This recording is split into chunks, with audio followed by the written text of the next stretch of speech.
Hello and welcome to another segment of Bharat Udyog Gaurav episode, which is happening at the World Trade Expo 2023. Today we have Eugenio Elevado Jr. from the Commercial Counselor of Philippines Embassy. He's called AKA Buster. So, Mr. Buster, tell me something about how Philippines and India over these years have had good relations. Well, traditionally, centuries ago, there has been a lot of Indian traders that has come to the Philippines. So some of our words are actually from Hindi. Yeah. So right now, a big portion of our BPO industry is owned by Indian companies. So Wipro, Tata. Wow. Yeah. So they employ nearly, I think, easily about 50,000 Filipinos right now. And then They're serving the entire Asia market. no, they BPO is serve serving India. the BPO is serving the world market, the US market. Yeah, because Amazing. they like our language skills, especially our English language skills. So if if you're selling to the Americans, you want to have someone who is sometimes Americans can be very they be very picky and Things. yeah. So our language is really neutral. Right. So sometimes they get asked, so where are you from?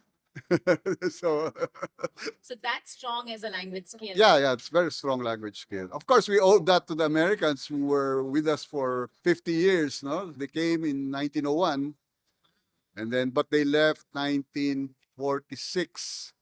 But almost all of our universities, public schools were set up by the Americans. So I tell you about a story about so there's this Indian company wanting to hire Filipino nurses for UK. And I said, why can't you hire the Indian nurses? And well, you see, there is something about the Filipino nurses that are peculiar. And what's that? So it seems that the Filipino nurses have this ability to talk.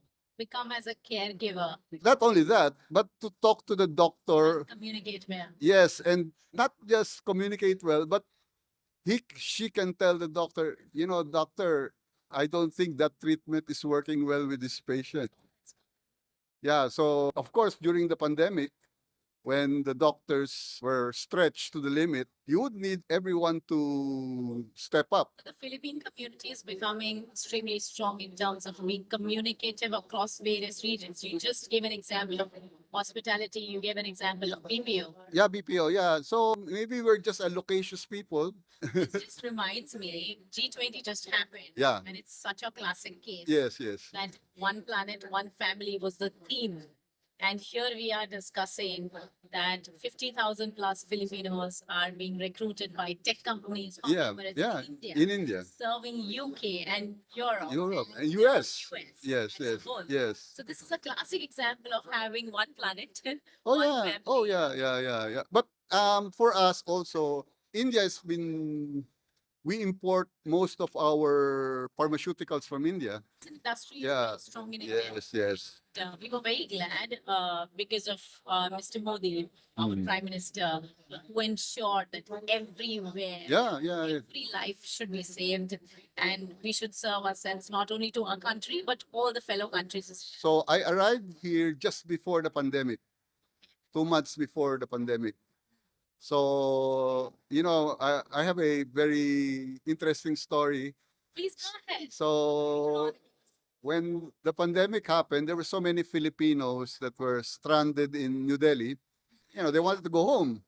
So and there was no air travel, no land travel, no public, everything was stopped. But they had to go home. So happens that we had a Philippine Navy ship that could dock in Chennai and bring them back to the Philippines. But of course, the issue was how do you go from New Delhi to Chennai? Yeah, so it was like a 6-day journey by bus. Oh my God. And everybody must have been really scared. No. It was for me like a 6-day journey. So, up the mountains, down the desert to Chennai. And of course, there were no hotels, no restaurants. Made it to the place, well and hearty. So we had drivers who drove the whole, not non-stop, almost non-stop. They cooked the food for us. Yeah, it was an experience. But what I gathered from all of that was that, I was looking at the journey, and then I said to myself, look at this country, we're in the middle of the desert now, and then suddenly a very big city comes out. This is the power of India. Right. So, and then at that time, I was looking at the roads. No, the roads were not so good because, they were all construction. Yes. But I was hoping that maybe after all of this, then they will start all over again. Yeah. So it was, for me, in a way, inspiring and gave me confidence on, maybe I should say that I am in the right posting. Yeah. So, Enjoying your post. yeah, it's a lot of professional challenges. It's very diverse. They say every kilometer has got a different dialect. Oh yeah. No, It's really rich. so you go up the mountains. There's a small store there, and then you see this rural women with firewood on top of their heads. Long firewoods, and then they'd stop, Right. put down their firewood, and take out their cell phones. What a delight. What a delight. Wow, that was a big surprise for me. So yeah, look at this. At that level. Look, yeah, so you talk of technology. So I said, yeah. So we hope to get more of India. For instance, the Philippines, you'd laugh at this, but we only have 100 kilometers length of railroad. So I mean, you have thousands. Yeah, the longest railway. Yeah. So we want the Indian companies, the railways, to build railroads for us. Very good. So Country is already talking to our transportation. yeah, well, not only that, yes, and I think during the last meeting between our foreign ministers, I think your foreign minister said that India would not only be providing the technology, the equipment, but also the financing. Right. So yeah, that's one thing that and then there's one thing also that I'm very particular of. There is a company in India. Here, it is the biggest network of dialysis centers. Yes, totally. Yeah, Dialysis centers. yeah. Well, People are coming from UAE, from Middle East, of Yeah. course. getting their sem. So I just told, the Indians are so fond of sugar, and they're now still introducing the boba tea. I said, boba tea is now making its. True. I said, but this company, so they set just 2 years ago. So we are a vibrant community. We love eating. We love enjoying life, which is why all of this. So- We are also growing ourselves in a way that, yeah, you're right. In medicine industry, in medical tourism, India is doing a lot, especially with dialysis So, centers. so in this case, so they set up just 2 years ago. They set up now their own dialysis centers in the Philippines. Very good. Yeah. So now, in just 2 years, they have about 20 centers. So Wonderful. yeah, so I asked them. They told me their prices are 25% cheaper than the regular clinic. Of course, because they have economies of scale. Yes, that's how scaling up happens. Yeah. Just how the economies of scale, you could get things much in budgeted manner. So it's 25% cheaper. Okay. And then I asked them, the biggest problem in the Philippines is that to get reimbursed by the government insurance. And then he said, no, that's no problem for us because we do the same thing in India. But since our system is already, a lot of it is digitalized here, we don't have problems. Right. So I said, these are the types, for me, these are the type of things that we should be getting from India. I mean, a good example is that maybe every year, two dozen Filipino children, babies, get liver transplants Okay. here either in Apollo or in Rex. We need to repeat this once again. Yeah. Ladies and gentlemen, this is a fact that you're getting to realize, and I'm so proud to be an Indian citizen. There's a gentleman who's giving me so much of information that how I mean, I'm really glad and thankful to you that we're getting a perspective of a different country telling us, like Philippines, that how much India has helped. And you would keep returning this value all the time. Could you please repeat once again? So there are about 2 dozen children every year. Every year. These are babies, no? So they have liver transplants. So they do it here in Apollo or in Rex, and they do it quickly. So in the This is Philippines, like your second home. well, yeah, in the Philippines there are about only 3 or 4 doctors who can do it. Here it's like Yeah, yeah. There's no dearth of how doctors. many? So The once availability and the medicine levels.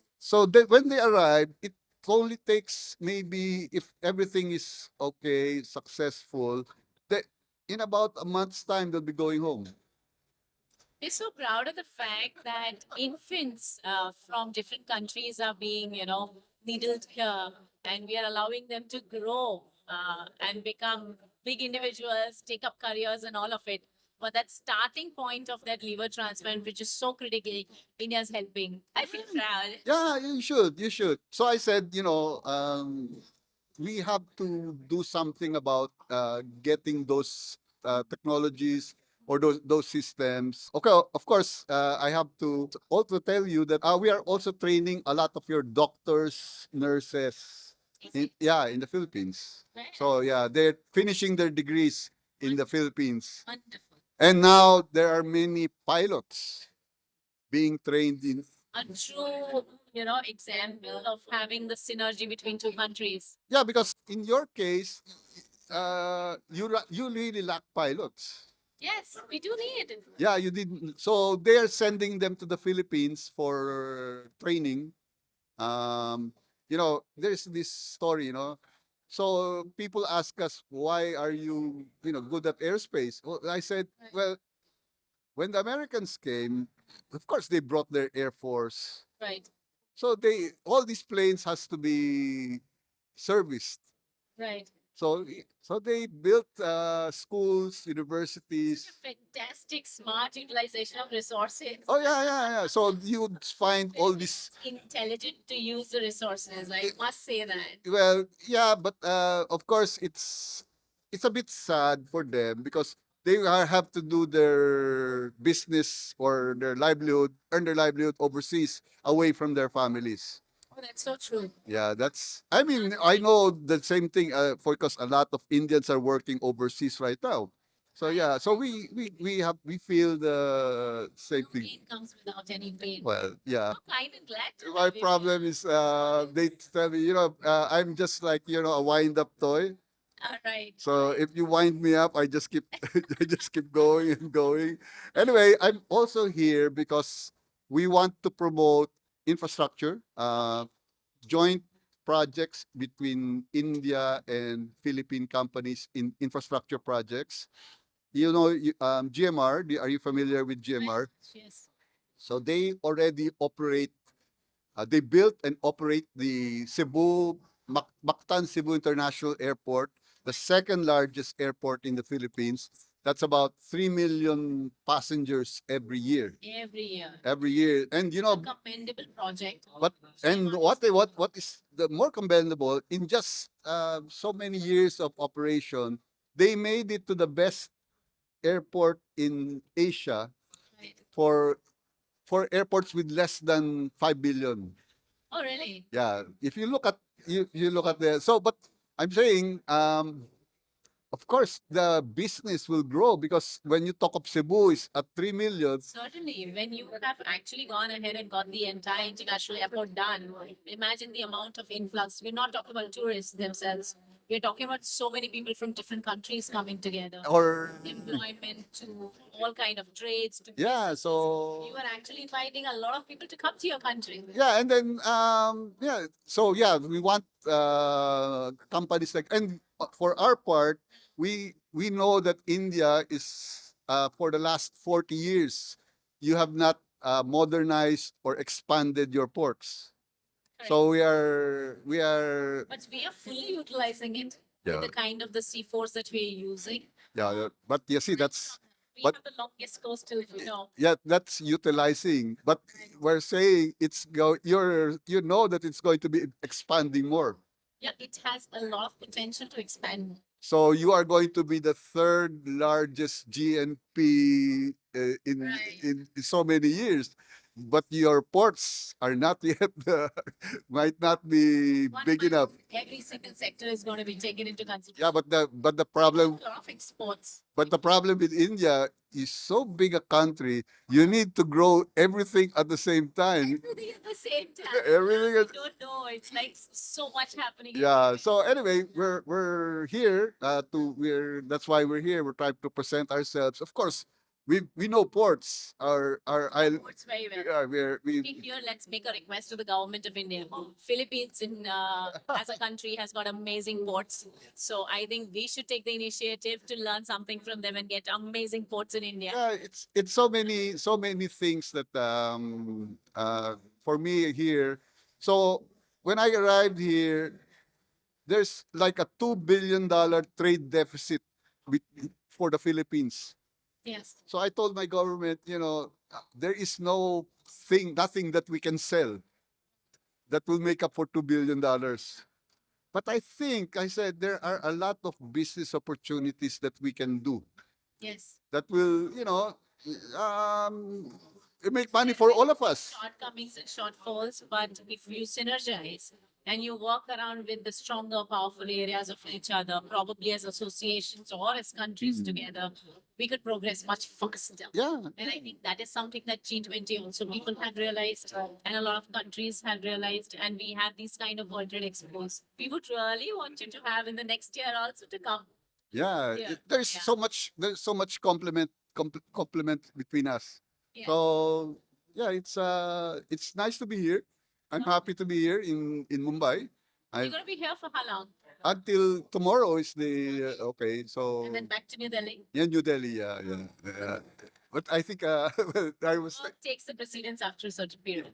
But I think when you go down the city, I think it's much livable in Mumbai because once you go down the apartment, you have a Starbucks or Right. that's not something you can do in Mumbai in Delhi right now, unless you go to the malls, and that's impressive for me as well. But yeah, Sebastian, it was exciting. It was very insightful to have you here and have this segment with you. It was really interesting to know a lot about Philippines and how Indian government is also helping Philippines. Lovely to have you. bug heroes.